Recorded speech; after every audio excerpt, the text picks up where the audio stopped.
মধ্যরাতে হঠাৎ চোখ খুলে গেলে আল্লাহ তাআলার দুইটি নাম পড়ুন, তারপরে ফলাফল দেখবেন আপনি নিজে অবাক হয়ে যাবেন।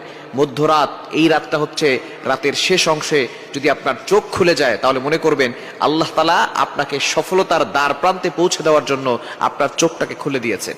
কিন্তু দুঃখজনক হলেও সত্য, আমরা অনেকেই রাতের বেলা হঠাৎ করে চোখ খুলে গেলে অথবা ঘুম ভেঙে গেলে কিন্তু আমরা আল্লাহকে স্মরণ করি না। এই সময়টা হচ্ছে সবচেয়ে গুরুত্বপূর্ণ সময়। বুখারী শরীফের বর্ণনা, নবীজি সাল্লাল্লাহু আলাইহি সাল্লাম জানিয়ে দিয়েছেন, নবীজি সাল্লাল্লাহু আলাইহি সাল্লাম বলেন, রাতের শেষ অংশে, মধ্যরাতের পরেই রাতের শেষ অংশে যখন রাত একেবারে গভীর হয়ে যায়, এই সময়টা আল্লাহ তাআলা প্রথম আসমানে চলে আসেন এবং আল্লাহ তাআলা বান্দাদেরকে ডাকতে থাকেন, কার কি লাগবে আমি আল্লাহর কাছে চাও, আমি আল্লাহর কাছে বলো। অভাবে পড়ে গেছো, বিপদে পড়ে গেছো, তুমি টেনশনে পড়ে গেছো, দুশ্চিন্তায় পড়ে গেছো, আমি আল্লাহর কাছে সাহায্য চাও, আমি আল্লাহ তাআলা সকল বিপদ আপদ থেকে, বালা মুসিবত থেকে তোমাকে হেফাজত করব। সুতরাং আল্লাহ নিজে এসে ওই সময় বান্দাদেরকে ডাকতে থাকেন। মুয়াজ্জিন 5 বার প্রতিদিন মানুষকে ডাকে, হাইয়া আলাস সালাহ, হাইয়া আলাল ফালাহ, কাম টু দ্য সাকসেস, সফলতার দিকে আসো, কল্যাণের দিকে আসো। কিন্তু একটা সময় এমন আছে যেই সময় আল্লাহ নিজে বান্দাদেরকে ডাকতে থাকেন।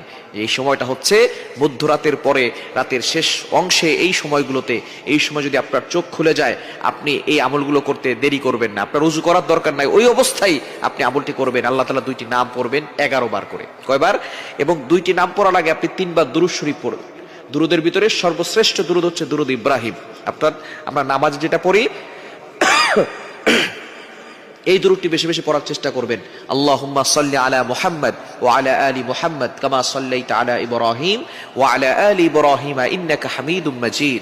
আল্লাহুম্মা বারিক আলা মুহাম্মদ ওয়া আলা আলি মুহাম্মদ কামা বারাকতা আলা ইব্রাহিম ওয়া আলা আলি ইব্রাহিম ইন্নাকা হামিদুম মাজিদ।